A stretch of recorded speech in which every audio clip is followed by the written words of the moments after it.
for all of us here right now, most of us are opening in a situation where we are currently going to be having students in school.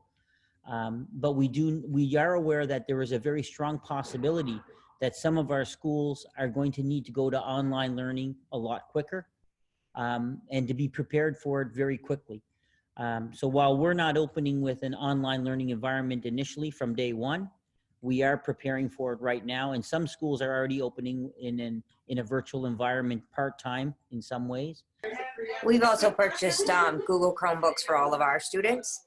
And we're starting in the beginning of the year using the Google Chromebooks in the classroom, using Google Classroom, using those for our assessments as well in the higher grades. That way, if we're ever switching over, it's an easy transition.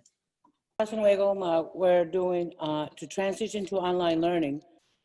For us, we've been involved in Apple schools for about 4 years. So we do have one-to-one iPads.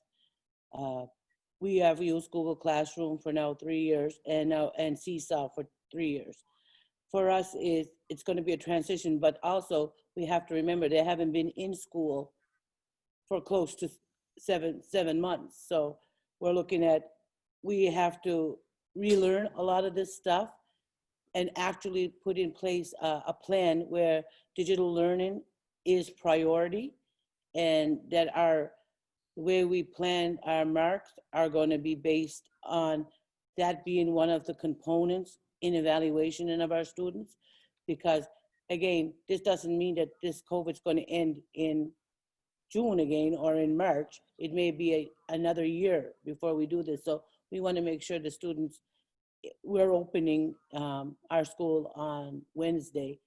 So for us, day one is online learning, and how to communicate that learning to parents right away is essential, because they have to understand that when we go back to school, it's not going to be what it was like in the spring.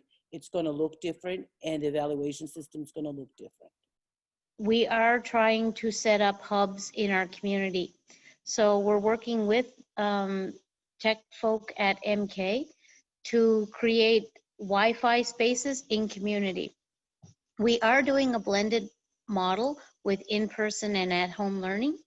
And in the beginning, we'll be distributing materials to students, and they'll be taking things home and bringing them back. We're emphasizing in the very early days to make sure that the students and families at home know how to access the technology, how to get online, how to sign into Google Classroom, how to upload and complete assignments, and then send them off. We are going to be throwing Wi-Fi in the parking lots of our schools, so that if families, and we have a number of new subdivisions and new housing divisions where the infrastructure isn't in place, it's not really that great for internet. So at the very least, if we go to a full shutdown, parents will be able to take their kids in the car, go to the school parking lot, and use the Wi-Fi there to download and upload again. And this year, one of the things that we're going to be doing is we're trying to set up an outside Wi-Fi at our school and an outside Wi-Fi at our campsite, so that people can drive up, like Liz said, can drive up, and there'll be an outside hub so they can stay in their cars and still access, be able to download assignments and do things like that. That's one of the things that we're trying to do. The only challenge that we have is finding a Wi-Fi that we can put outside that doesn't ruin very quickly. So there are a couple of different mesh routers that are out there, but that may mean changing parts of our entire system, and that's where it gets quite expensive. So.